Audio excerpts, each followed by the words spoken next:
Hello दोस्तों, this is Inamul. Welcome to my channel Inam tutorials. तो दोस्तों, जो टॉपिक था desktop area, the desktop area वही कंटिन्यू रहेगा। उसमें आज का जो next point one by one बताते हैं। पहला पॉइंट है डेस्कटॉप एरिया में टास्क बार।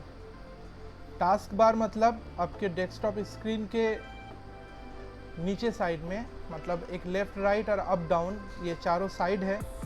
डाउन साइड में जो एक लाइनिंग की एक पट्टी होती है जो ग्राफिकल, जहाँ पे आपका स्टार्ट बटन होते हैं, एक साइड पे डेट्स वगैरह लिखे होते हैं और कुछ क्विक लंच आपका आइकन्स होते हैं, उसी को टास्क बार बोलते हैं। मतलब जितने भी हम लोग विंडो को ओपन करते हैं, विंडो की जो लोगो है, विंडो वहीं से दिखता है। अगर किसी ने अपना विंडो के पूरा पेज को मिनिमाइज़ करके रखा हुआ है तो वो टास्क बार पे ही दिखेगा। टास्क बार पे आपके रनिंग एप्लीकेशंस दिखते हैं। तो टास्क बार में और भी कई सारे ऑप्शन है। टास्क बार में एक ऑप्शन और आता है कि रनिंग एप्लीकेशन में आप कौन कौन सी चीज़ों को देखना चाह रहे हैं, कौन कौन सी इंटरनल प्रोसेसिंग चल रहा है, कौन कौन सी एक्सटर्नल प्रोसेसिंग चल रहा है। और रनिंग एप्लीकेशंस को आप वहीं से डायरेक्ट बंद भी कर सकते हैं। हालांकि स्क्रीन पे डायरेक्ट बंद करने का ऑप्शन है, लेकिन टास्क बार पे जो सेटिंग का ऑप्शन होता है वहाँ से भी आप उसको बंद कर सकते हैं। तो टास्क बार के बारे में हमेशा ध्यान रहे। डेस्कटॉप एरिया के डाउन साइड पे नीचे जो पट्टी एक होता है ग्राफिकल लुक में, उसी को टास्क बार बोलते हैं। टास्क बार के बाद quick lunch tool bar. Quick lunch tool bar का मतलब ये होता है कि कंप्यूटर में जितने भी इंस्टॉल्ड सॉफ्टवेयर है, हर सॉफ्टवेयर का एक एक शॉर्टकट बन के स्क्रीन पे शो करता है।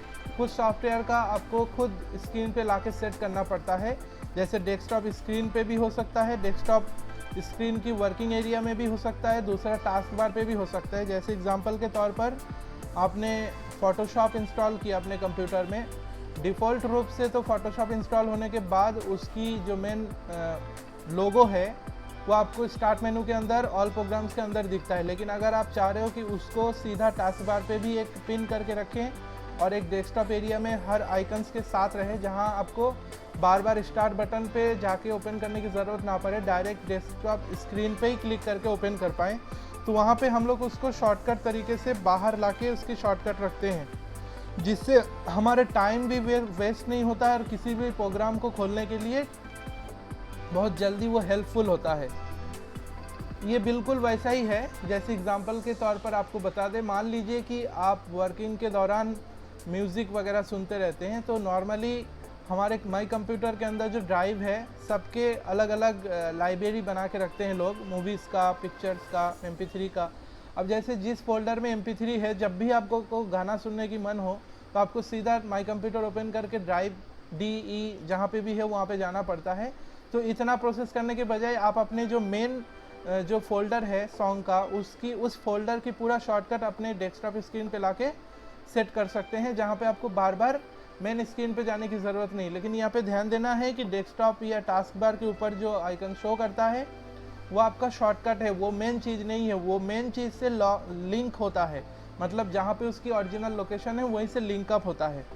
तो क्विक लंच टूल बार में हम लोग अपने रेगुलर यूज़ करने के लिए जितने भी सॉफ्टवेयर होते हैं, जिसको हम लोग सबसे ज़्यादा यूज़ करते हैं, उसको अपने स्क्रीन पे अपने हिसाब से, अपने यूज़ के अकॉर्डिंग उसको सेट करते हैं अलग अलग।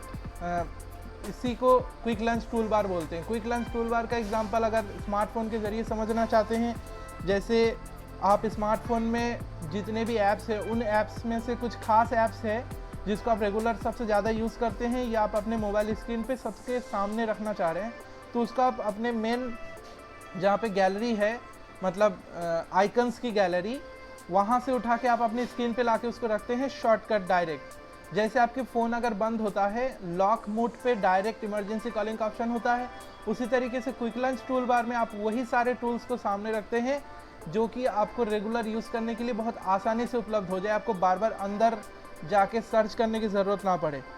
नेक्स्ट पॉइंट आते हैं आइकन्स का। आइकन्स का मतलब हर सॉफ्टवेयर का एक ग्राफिकल लोगो, जिसके ज़रिए हम समझ पाएँ कि ये इस सॉफ्टवेयर का है, ये इस सॉफ्टवेयर से बिलोंग करता है। जैसे स्मार्टफोन के अगर एग्जांपल दे, स्मार्टफोन में जितने भी ऐप्स इंस्टॉल होते हैं, उसको आप अपने जो आइकन्स के मेनू है, मेनू पे जाके आप जितने भी आइकन्स नॉर्मली आइकन्स जो है अपने उस सॉफ्टवेयर को रिप्रेजेंट करता है जिसका वो जहाँ से बिलोंग करता है। जैसे आपका फ़ोटोशॉप का मैंने बताया, Corel Draw का है, MS, यहाँ तक कि MS Word, Excel, PowerPoint, जितने भी सॉफ्टवेयर है सबका एक एक लोगो आइकन्स होता है जिससे वो रिप्रेजेंट होता है, जिससे पता चलता है हाँ ये इस चीज़ का है। जैसे मोबाइल में अगर व्हाट्सअप इंस्टॉल करेंगे तो आपको मोबाइल के अंदर व्हाट्सअप का लोगो दिखता है, तभी पता चलता है कि हाँ ये इंस्टॉल है और इसी को क्लिक करके ओपन करना है। उसी तरीके से कंप्यूटर में हर प्रोग्राम का एक एक अलग अलग आइकन्स है जिसके ज़रिए आप उसको समझ पाते हैं कि हाँ ये चीज़ है।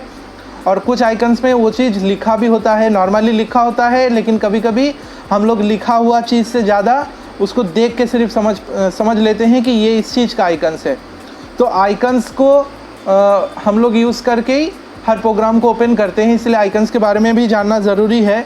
कंप्यूटर में जो डेस्कटॉप एरिया है उसमें हमारे जो बेसिक लेवल पे जितने आइकन्स दिखते हैं वो सारे हमारे डिफ़ॉल्ट आइकन्स हैं। जैसे एग्जांपल के तौर पर मैंने लास्ट वीडियो में बताया था, my computer, my document, network tools, control panel, ये सारे कंप्यूटर के सिस्टम सॉफ्टवेयर से रिलेटेड डिफ़ॉल्ट आइकन्स हैं। और बाकी कंप्यूटर में एक्स्ट्रा जितने भी यूज़र अपने पसंद के अनुसार प्रोग्राम इंस्टॉल करेंगे उसी के अनुरूप उसका आइकन्स सिस्टम में आ जाएगा।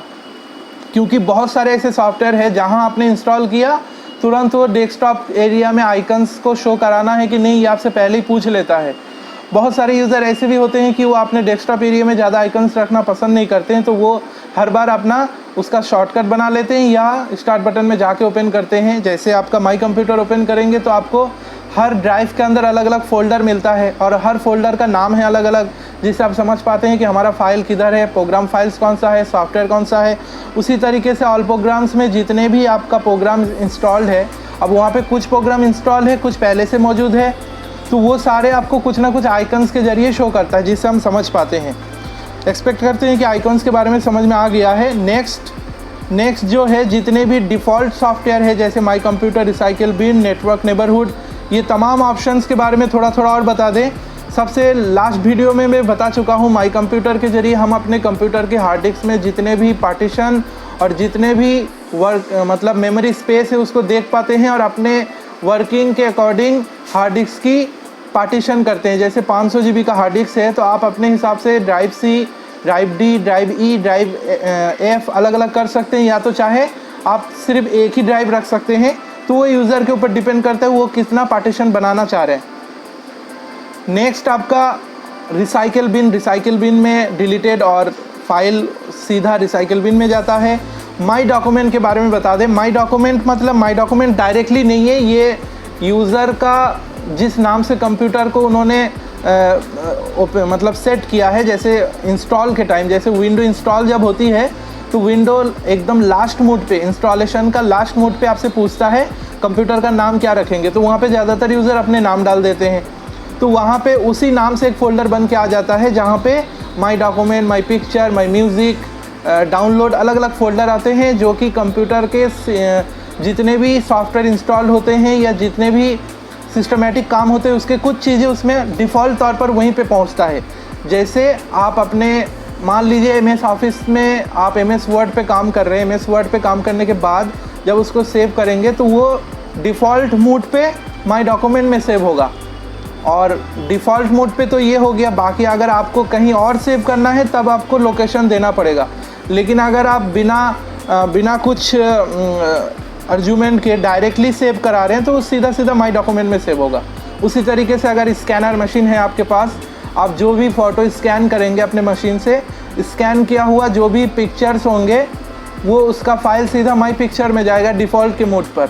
अगर आपने इंटरनली सिस्टम सॉफ्टवेयर के अंदर जाके उसमें चेंजिंग कर रखा है कि ये जो फ़ोटो स्कैन हो ये इस फोल्डर पे नहीं, मेरे बनाए हुआ किसी और फोल्डर में सेव हो, तब भी पॉसिबल है। लेकिन हमेशा ध्यान रहे कि डिफ़ॉल्ट मोड पे यहीं पे जाएगा। और नेक्स्ट है नेटवर्क नेबरहुड। नेटवर्क नेबरहुड का मतलब अपने कंप्यूटर के अंदर नेटवर्क नेबरहुड का जो ऑप्शन है, जब भी हम लोग कोई नया नेटवर्क से कनेक्ट होते, चाहे वाईफाई हो, आपका लैंडलाइन से रिलेटेड हो, तो वहाँ पे हमको कुछ सेटिंग करना पड़ता है, तो वो आपके नेटवर्क नेबरहुड में है। इस पॉइंट से रिलेटेड कुछ लेक्चर मैं आगे की जो इंटरनेट और नेटवर्किंग के बारे में बताऊंगा तो उसमें डिस्कस करूंगा। अब आगे बढ़ते हैं। नेक्स्ट जो है स्टार्ट मेनू। नेक्स्ट जो है स्टार्ट मेनू। स्टार्ट मेनू वही आपका मेन ऑप्शन है जहाँ पे हम हर प्रोग्राम्स को तक पहुँच सकते हैं और कंप्यूटर में कौन कौन सी प्रोग्राम इंस्टॉल है। नॉर्मली स्टार्ट बटन के ज़रिए उसकी नॉर्मल व्यू से ही पता चल जाता है इस कंप्यूटर में क्या क्या इंस्टॉल है। सबसे पहले स्टार्ट बटन को जैसे ही क्लिक करते हैं तो जो मतलब लास्ट आपने ओपन किया हुआ है वही चीज़ें दिखता है। फिर आ जाते हैं ऑल प्रोग्राम्स। ऑल प्रोग्राम्स में आपको कंप्यूटर में जितने भी सॉफ्टवेयर इंस्टॉल्ड है, चाहे वो डिफ़ॉल्ट हो चाहे आपका खुद का इंस्टॉल किया हुआ हो, वो सारे के सारे वहीं पे शो करता है। तो उसमें कुछ डिफ़ॉल्ट है और कुछ यूज़र का खुद के चॉइस के मुताबिक जैसे इंस्टॉल है, जैसे MS पेंट है, वर्डपैड है, मैग्नीफायर ग्लास है, ऑन स्क्रीन कीबोर्ड है, ईज़ ऑफ एक्सेस है, सिस्टम की सेटिंग टूल्स हैं, वो सारे आपका डिफ़ॉल्ट है। वो भी आपको एसेसरीज़ पॉइंट में दिख जाएंगे। और बाकी कुछ और भी होते हैं अलग अलग विंडो में, विंडोज़ 7, 8, 8.1, 10 सब का अलग अलग डिफ़ॉल्ट प्रोग्राम्स में आपको उसी में दिख जाएंगे। बस ये कि विंडोज़ 7, विंडोज़ 8.1, 8, 10 इन सब के जो स्टार्ट मेनू ओपन होने की जो ग्राफिकल व्यू है सबका अपना अपना अलग है। विंडोज़ 7 का तो बेसिकली ऑप्शनल करके 1 बाय 1 आते हैं, मतलब एक एक लिस्टिंग करके आपको दिख जाएगी। विंडोज़ 8, 8.1 और 10 में आपको पूरा, जैसे मोबाइल में हम लोग कोई एक ऑप्शन खोलते हैं तो पूरा पेज में आ जाता है, तो वैसे विंडोज़ 10 और 8, 8.1 में भी है। और स्टार्ट मेनू के अंदर जितने भी प्रोग्राम्स है उस प्रोग्राम को ओपन करने का एक शॉर्टकट तरीका भी है। उसका शॉर्टकट की क्या है, Windows+R। Windows+R जब आप क्लिक करते हो तो रन करके एक छोटा सा विंडो ओपन होता है। वहाँ पे आप अपने प्रोग्राम के कुछ सिलेक्टेड नेम आप उसमें टाइप करके जैसे इंटर करते हो वो प्रोग्राम डायरेक्ट ओपन हो जाता है। एग्जांपल के तौर पर जैसे आपको MS वर्ड ओपन करना है तो नॉर्मली क्या करेंगे, स्टार्ट बटन पे जाएंगे, ऑल प्रोग्राम्स में जाएंगे, फिर माइक्रोसॉफ्ट ऑफिस ओपन होगा, फिर माइक्रोसॉफ्ट वर्ड मिलेगा। और उसी को अगर आप 1 सेकेंड में ओपन करना चाह रहे हैं बिना अलग अलग ऑप्शंस में किए, सीधा Ctrl+R करिए, उसमें लिखिए WinWord, WINWORD, WinWord, एंटर, सीधा आपके प्रोग्राम ओपन हो जाएंगे।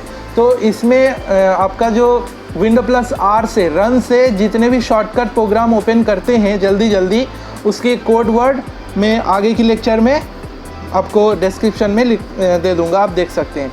नेक्स्ट पॉइंट के बारे में डिस्कस करते हैं जो कि स्टार्ट मेनू के बगल में ही होता है, जो कि एक पूरा पैकेज के साथ होता है। Log of, switch user, shut down, restart, stand by, hibernate, ये सारे ऑप्शंस आपके एक ही पॉइंट में मिलता है, लेकिन वहाँ पे शट डाउन वाली ऑप्शन सबसे पहले रहते हैं। अब यहाँ पे बोलते कंप्यूटर में वर्किंग करने के बाद कंप्यूटर को डिफरेंट मूड पे प्रोसेस में रखा जाता है, दिया जाता है। जैसे आप चाह रहे हो कि कंप्यूटर को बार बार शट डाउन ना करे, जब हम इसमें काम ना कर रहे हो तो इसको स्टैंड बाई कर दे या स्लिप पे छोड़ दे या हाइबरनेट कर दे। तो सबका अलग अलग मतलब है। सबसे पहले बताते हैं हाइबरनेट का क्या मतलब है।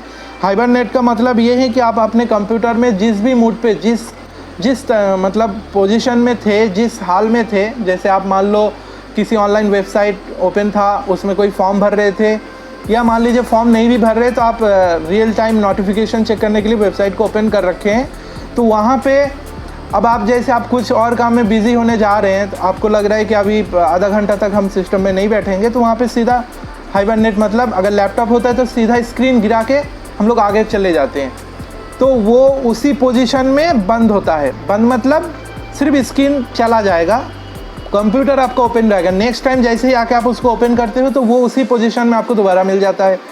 जैसे नॉर्मली क्या होता है कि हम कोई काम कर रहे हैं और अचानक गलती से शट डाउन हो गया या रीस्टार्ट हो गया, कुछ भी, हमारे सारे जो रिसेंट ओपनिंग फोल्डर थे या सॉफ्टवेयर थे या कोई वेबसाइट था, सब बंद हो जाता है, हमको दोबारा फिर से ओपन करना पड़ता है। लेकिन हाइबरनेट मोड पे ऐसा नहीं है। हाइबरनेट में जो जिस हाल में ओपन था वो उसी हाल में दोबारा मिल जाएगा आपको, वो बंद नहीं होते। स्टैंड बाई का मतलब क्या है कि कंप्यूटर अगर बहुत लॉन्ग टाइम तक ओपन है तो ऑटोमेटिक कंप्यूटर स्लीप मोड पे चला जाता है। स्टैंड बाई टाइप मतलब वहाँ पे फिर आपको दोबारा कीबोर्ड में कोई भी कीज़ या माउस को मूव करने के बाद कंप्यूटर फिर ऑन हो जाता है। और रीस्टार्ट और शटडाउन के बारे में बता दें। रीस्टार्ट जो है, रीस्टार्ट आपका 2 टाइप्स के होते हैं। नॉर्मली रीस्टार्ट में एक होता है सिस्टम के खुद के अकॉर्डिंग होता है, मतलब सिस्टम खुद आपको नोटिफिकेशन देगा कि रीस्टार्ट की ज़रूरत है। और एक होता है कि हमको और एक दूसरा पार्ट ये होता है कि जहाँ पे हमें जो भी यूज़र होते हैं उनको खुद ज़रूरत पड़ता है, जैसे किसी एक कंडीशन में कंप्यूटर हैंग हो गया, कंप्यूटर में कोई प्रोसेसिंग नहीं हो रहा है, सब कुछ रुक गया, तो वहाँ पे हमको फोर्सली रीस्टार्ट करना पड़ता है, जिसका बटन हमारे CPU कैबिनेट में होता है, फोर्सली रीस्टार्ट किया जाता है। और एक होता है सिस्टमैटिक, जैसे कोई नया हार्डवेयर इंक्लूड किया कंप्यूटर पे या कोई नया सॉफ्टवेयर इंस्टॉल किया तो उस मोड पे कंप्यूटर कभी कभी रीस्टार्ट मांगता है। जैसे एग्जांपल के तौर पर आपने अपने कंप्यूटर में नया प्रिंटर मशीन लेके आए हैं, उसको आपने लगाया, USB कनेक्ट किया, उसकी सॉफ्टवेयर इंस्टॉल करने के बाद वो वन टाइम एक बार रीस्टार्ट मांगता है, जिससे उसकी प्रोग्राम सब सेट हो जाते हैं। दूसरा कुछ और भी बड़े बड़े सॉफ्टवेयर हैं, फोटोशॉप के जो लेटेस्ट वर्जन है, फिर आपका विंडोज़, आपका माइक्रोसॉफ्ट विजुअल बेसिक के जो सॉफ्टवेयर होते हैं कोडिंग के, वो भी सारे इंस्टॉल जब होते हैं वो कुछ ऐसे पोर्शन पे आ जाते हैं जैसे 80% इंस्टॉलेशन हो गया, फिर कंप्यूटर को रीस्टार्ट करना पड़ेगा, फिर बाकी का इंस्टॉलेशन कंप्लीट होगा। तो ये सॉफ्टवेयर के खुद के प्रोग्रामिंग मतलब आपका रूल्स है जहाँ पे रीस्टार्ट मांगा जाता है, और बाकी दूसरा वाला जो रीस्टार्ट है जो यूज़र खुद से करते हैं। और कभी कभी ऐसा भी होता है कि नॉर्मली कंप्यूटर में कोई एक चीज़ का प्रॉब्लम आ जाना छोटा मोटा, जहाँ पे रीस्टार्ट करने से वो चीज़ से ठीक हो जाता है। इस टाइप की प्रॉब्लम आपके मोबाइल पे भी आ जाता है। स्मार्टफोन में कभी कभी नेटवर्क सही से नहीं आ रहा होता है, बहुत स्लो या कोई भी एक नॉर्मल सी स्लोनेस की प्रॉब्लम होता है, तो वहाँ पे हम लोग मोबाइल को अगर एक बार रीस्टार्ट करते हैं तो हर चीज़ दोबारा ठीक हो जाते हैं। नेक्स्ट आते हैं रनिंग एप्लीकेशंस। रनिंग एप्लीकेशंस का मतलब कंप्यूटर में कौन कौन सी एप्लीकेशंस रनिंग मोड पे हैं। अब देखिए, जैसे कंप्यूटर को ओपन किया जाता है, जब तक हम लोग अपने जो यूजेबल सॉफ्टवेयर होते हैं उसके अलावा भी कंप्यूटर में और भी बहुत सारे एप्लीकेशंस चलते रहते हैं। उसको अगर आपको देखना है कि अभी तो जस्ट कंप्यूटर ओपन हुआ, अभी तो मैंने कुछ स्टार्ट ही नहीं किया, फिर भी कंप्यूटर में क्या चल रहा होगा, तो वहाँ पे अब टास्क बार में राइट क्लिक करने के बाद एक ऑप्शंस आता है, उस ऑप्शंस पे क्लिक करके आप अपने रनिंग एप्लीकेशंस को देख सकते हैं। या कभी कभी ऐसा भी होता है, कुछ एप्लीकेशन ऐसे हैं जो सीक्रेटली कंप्यूटर में चालू रहते हैं, जो आपको पता नहीं चलता।